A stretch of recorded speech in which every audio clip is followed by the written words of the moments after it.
8:06 de la mañana, estamos de vuelta. Esto es Buenos Días por VPI TV.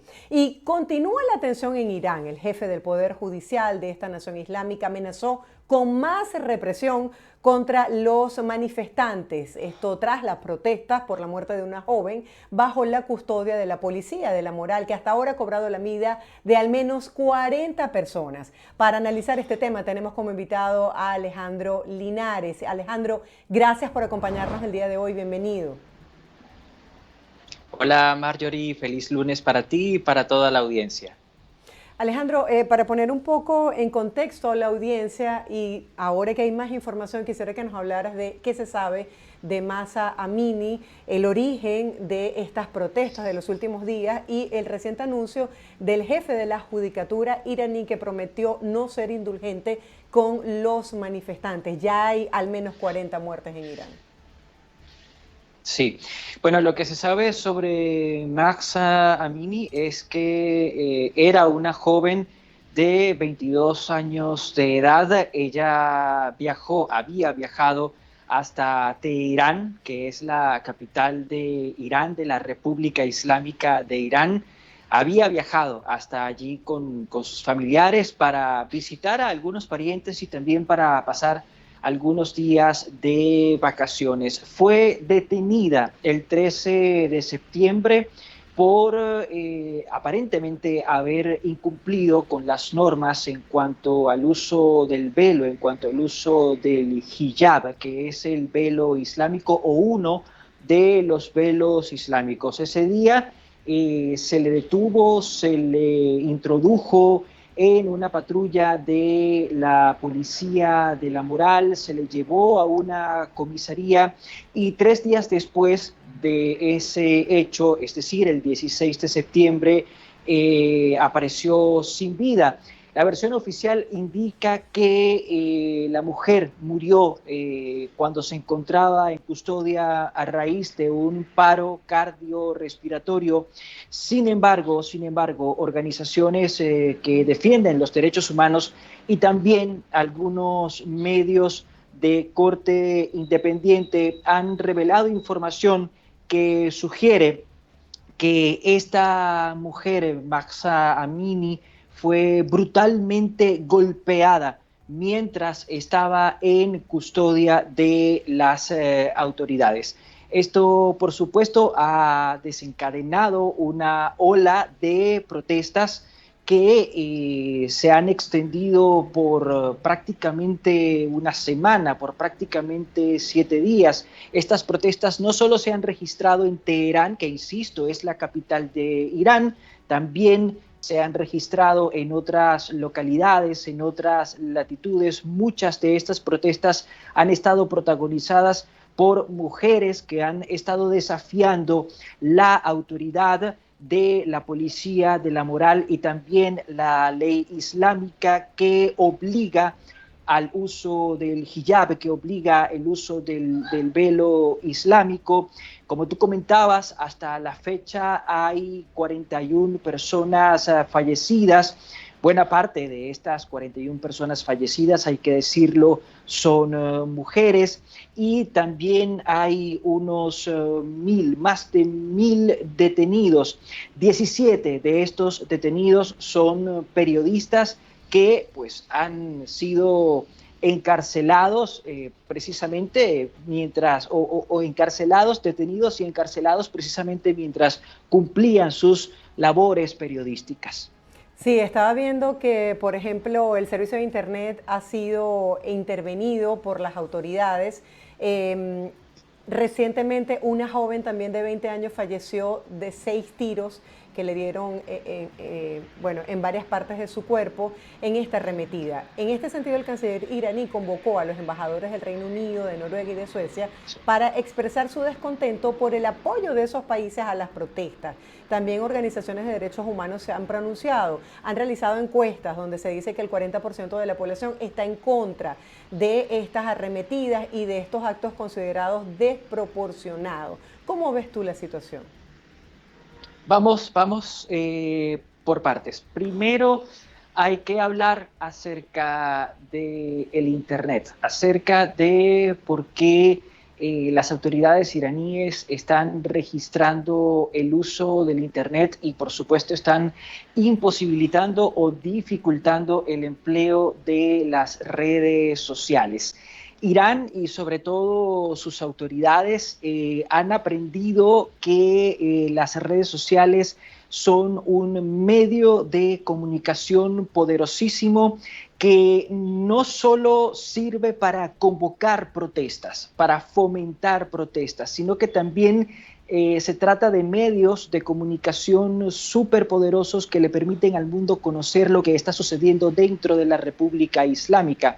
Y esto empezó a conocerse desde el año 2009. No sé si recuerdas, Marjorie, en el año 2009 las masivas protestas que se registraron precisamente ese año contra la victoria del ahora expresidente Mahmoud Ahmadinejad. Se acusó de fraude electoral, en fin, se desataron masivas protestas y el mundo conoció de estas protestas que fueron conocidas como la Revolución Verde. El mundo conoció de estas protestas a través de una plataforma que en ese momento era bastante incipiente, estoy hablando de Facebook, y también conoció acerca de estas protestas a través de Twitter. Esa experiencia le permitió a las autoridades iraníes conocer el alcance y el poder que tienen las redes sociales como medio de comunicación, como medios de comunicación. Es por eso que en esta ocasión las autoridades han estado controlando o tratando de controlar la difusión de información, la difusión de imágenes, la difusión de noticias a través de las redes sociales, precisamente dificultando el acceso a Internet. Pues por supuesto, si no se tiene Internet y está restringido el acceso a Internet, es bastante difícil poder hacer uso de las redes sociales. Y en cuanto a lo que ha hecho la Cancillería iraní, al convocar al embajador de Reino Unido en Teherán y al embajador de Noruega en Teherán, básicamente es un paso o una acción que forma parte de la narrativa que está tratando de manejar Irán, que está siendo manejada y posicionada por sus autoridades. Esta es una narrativa que va en dos sentidos. Por un lado, el presidente Ebrahim Raisi llegó a decir que en Irán las protestas están permitidas, lo que no está permitido es la violencia, el desorden público, y sugirió que los actos violentos en los que se han convertido o en los que han derivado muchas de estas protestas no han sido provocados por manifestantes genuinos, sino por infiltrados que o bien son pagados o bien son promocionados desde el extranjero por potencias occidentales. Eso es más o menos la narrativa que ha manejado Ebrahim Raisi y que ha manejado el gobierno iraní. Y se ha estado diciendo además que este intento de infiltrar personas lo están realizando las potencias occidentales con la finalidad de desestabilizar a Irán. Y esto tiene una doble finalidad, y te pido, por favor, me permita cerrar la idea. Lo primero es deslegitimar las protestas, deslegitimarlas por completo, quitarles peso, quitarles importancia. Y lo segundo, hacer ver ante el mundo que lo que está sucediendo en Irán no es un problema de descontento de la población iraní, sino un problema que ha sido causado por la injerencia, el accionar de naciones extranjeras. Sí, como tú bien lo señalas, ellos están haciendo ver que es una tergiversación de la información, no lo llaman manifestaciones sino disturbios y aseguran que hay otros países, entre esos Estados Unidos, detrás de estas protestas. Pero la realidad que se vive es que las mujeres han reavivado ese fuego, ese dolor de la tragedia, de lo que están viviendo en este momento y nos hablan específicamente de lo que son, de las víctimas que hay tras estos centros de reeducación que utiliza la Policía de la Moral. Y quisiera hacer el inciso, Alejandro, para que por favor compartieras con la audiencia lo que ocurre en estos centros de reeducación.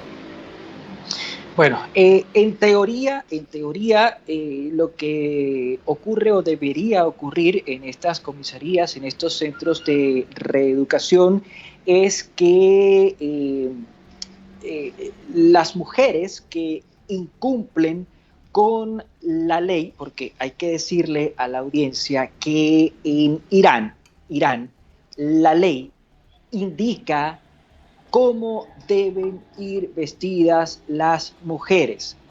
La ley no solo impone el uso del velo, del hijab, de manera obligatoria. La ley también impide, por ejemplo, que las mujeres utilicen prendas de vestir demasiado ajustadas o que utilicen prendas de vestir que permitan ver o mostrar o exhibir partes de su cuerpo.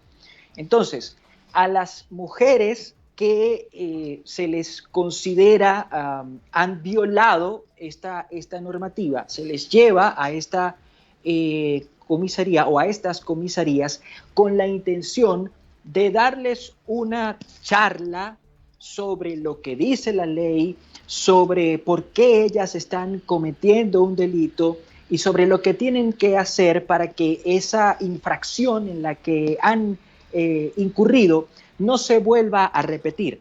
Eso es lo que en teoría ocurre en estas comisarías. Ahora bien, los hechos recientemente ocurridos con la señorita Amissi y con muchas otras mujeres nos indican que estas comisarías están siendo empleadas como centros de tortura, lo cual nos lleva a decir o nos lleva a afirmar que en Irán las autoridades quieren obligar al cumplimiento de la ley, no por la vía de la reeducación, de la resocialización y de la reinserción, sino por la vía del miedo, del terror. Esa es la herramienta que se está utilizando en Irán para que, en este caso, las mujeres cumplan la ley. Gracias por la aclaratoria, porque esta joven de 22 años tenía el velo mal puesto según ellos, entró a este centro de reeducación y las noticias dicen que recibió fuertes golpes en la cabeza y terminó justamente en un centro hospitalario en ese país. Avanzando en este tema, ¿qué pueden hacer los organismos de defensa de los derechos humanos? Por ejemplo, ya Josep Borrell se pronunció y decía que lo que había ocurrido se había salido de las manos, era una actitud desproporcionada. ¿Qué se puede hacer?